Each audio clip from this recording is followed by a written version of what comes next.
There is a reason you feel exhausted even when you haven't done that much. You are trying to control things that were never yours to control.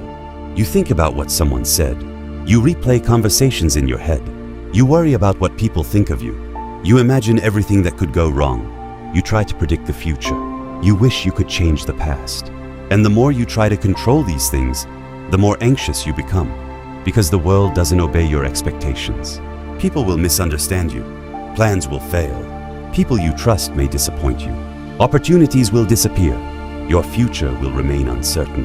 And no matter how carefully you plan your life, something unexpected will eventually happen. But here's the uncomfortable truth. You were never supposed to control all of it. The ancient Stoics understood this thousands of years ago. They understood that peace doesn't come from controlling everything around you. It comes from understanding what actually belongs to you. Epictetus, one of the most influential Stoic philosophers, taught a simple distinction. Some things are within our control, and some things are not. Your choices are yours. Your actions are yours. Your effort is yours. Your judgment is yours. But other people's opinions are not yours. The past is not yours. The future is not yours. The weather is not yours. The final outcome is not always yours. And yet, most of us spend our lives doing the opposite. We try to control people's opinions. We try to control outcomes. We try to control situations that haven't even happened yet. We try to control how other people behave toward us. And then we wonder why we feel anxious. Think about how much mental energy you have spent worrying about something that never happened. Think about how many times you imagined the worst possible outcome, only to discover that reality was completely different. Think about how many times you replayed an old mistake in your mind, wishing you could go back and change it. None of that gave you control. It only took your attention away from the present moment. The problem isn't that you care too much. The problem is that you are investing your energy in the wrong place. Imagine standing in front of a locked door and spending hours trying to force it open. You push harder. You become frustrated. You blame yourself. You keep trying, but the door isn't going to open because you want it to. Now imagine stepping back and looking around. Maybe there is another door. Maybe there is another path. Maybe the lesson was never about forcing that door open. This is what letting go really means. It doesn't mean giving up. It means stopping the fight against reality and redirecting your energy toward what you can actually change. You cannot control everything that happens to you, but you can control what you do next. And that small shift in perspective can change the way you experience your entire life. The first step toward inner peace is learning to separate your responsibility from reality itself. You are responsible for your actions, but you are not responsible for controlling every result. You can prepare for an interview, but you cannot force someone to hire you. You can love someone sincerely, but you cannot force them to love you back. You can communicate honestly, but you cannot control whether someone understands you. You can work hard, but you cannot guarantee that everything will go according to plan. This distinction is incredibly important because many people judge themselves by outcomes they never completely control. Imagine two people applying for the same job. Both prepare carefully. Both arrive early. Both answer the questions as well as they can. Both give their best effort, but only one gets the position. The first person goes home thinking, I'm not good enough. I failed. Something is wrong with me. The second person goes home disappointed, but thinks, I did what I could. I prepared. I showed up. I gave my best. The final decision was not mine. The second person may still feel sadness. They may still feel frustrated, but they don't have to destroy themselves over an outcome that wasn't completely theirs to control. That is the Stoic approach. It doesn't promise that you will never experience pain. It teaches you how to stop creating additional suffering by fighting against things you cannot change. Think about rejection. Rejection hurts. But what happens when you spend weeks asking yourself why someone rejected you? You create stories. Maybe I'm not attractive enough. Maybe I'm not talented enough. Maybe I'll never succeed. One event becomes a judgment about your entire identity. But the truth is much simpler. You were rejected. That's all you know. Everything beyond that may simply be a story your mind created. You can learn from the experience. You can improve your approach. You can try again. But you don't need to turn one outcome into a permanent definition of yourself. The same thing happens with other people's opinions. Someone may dislike you. Someone may misunderstand you. Someone may judge your choices. You can explain yourself, but you cannot enter their mind and control what they believe. So why give them so much power over your peace? Let them misunderstand you if they choose to. Your responsibility is to act with integrity, not to make everyone approve of you.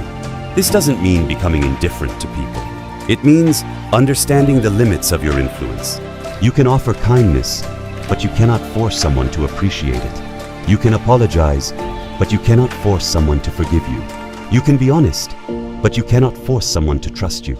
You can do your part, and then you have to release the rest. This is where many people struggle. They believe letting go means they don't care. But letting go is not the absence of care. It is the absence of unnecessary control. Now think about the future. How much of your anxiety comes from trying to predict something that hasn't happened yet? You imagine losing your job. You imagine failing. You imagine someone leaving. You imagine making the wrong decision. You imagine everything falling apart. And your mind treats these possibilities as if they are already happening. You experience the pain before reality even gives you a reason to. Planning is useful. Preparation is useful. But there is a difference between preparing for the future and living inside your fear of it. You can prepare without obsessing. You can plan without demanding certainty. You can work toward a goal without believing that your happiness depends entirely on achieving it. The future will always contain uncertainty. No amount of worrying can remove that uncertainty. You could spend an entire night thinking about tomorrow, and tomorrow will still arrive exactly as it was going to arrive. So instead of asking, what if everything goes wrong? Ask yourself, if something goes wrong, what will I do? That question brings you back to reality. You don't need to predict every problem. You only need to trust that you can respond when problems appear. Confidence isn't believing that nothing bad will happen.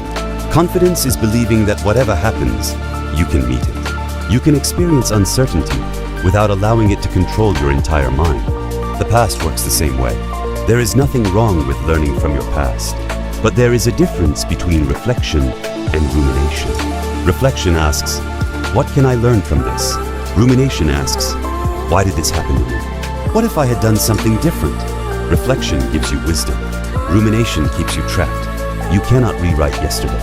You cannot undo that decision. But you can decide what that experience means for the person you are becoming. Maybe you wasted years chasing something that didn't make you happy. Learn from it. But don't keep punishing yourself for something you can no longer change. The person you were yesterday is not the person you have to remain today.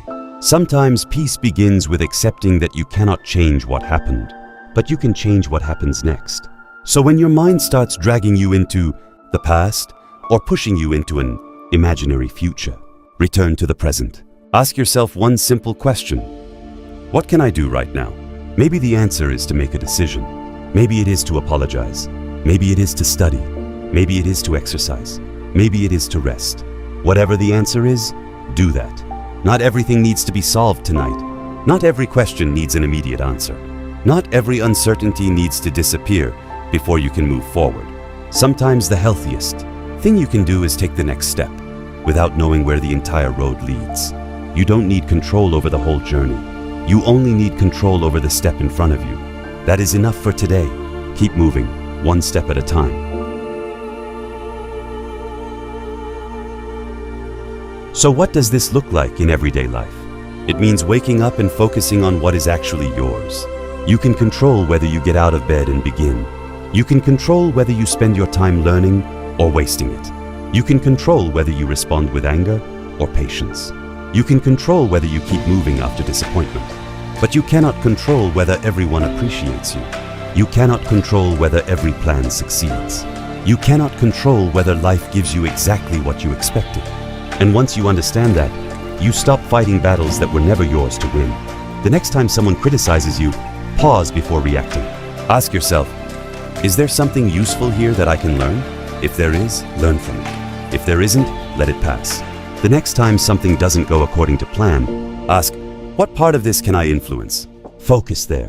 The next time you feel anxious about the future, ask, what can I do today that will make tomorrow easier? Then do that.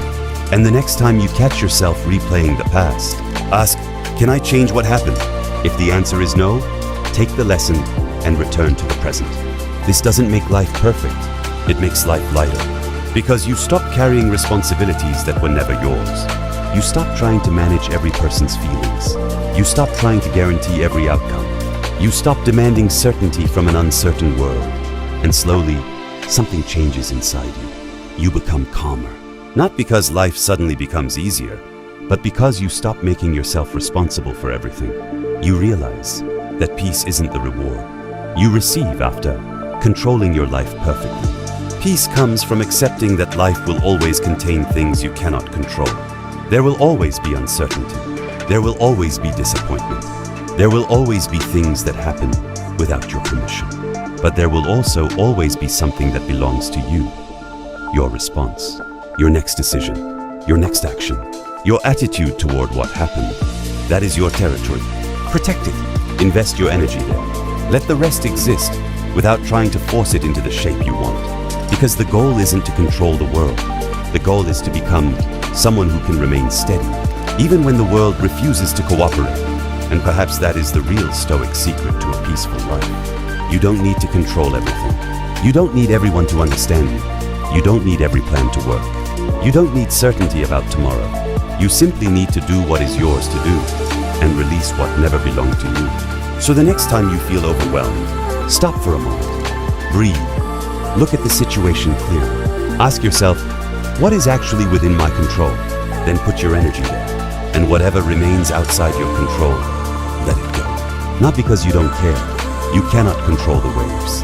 But you can learn how to stand steady in the storm. Remember, you don't need to have everything figured out today. Take a breath, slow down, and keep moving forward, one step at a time. If this message resonated with you, follow and subscribe for more. Until next time, protect your peace. This is The Quiet Mind.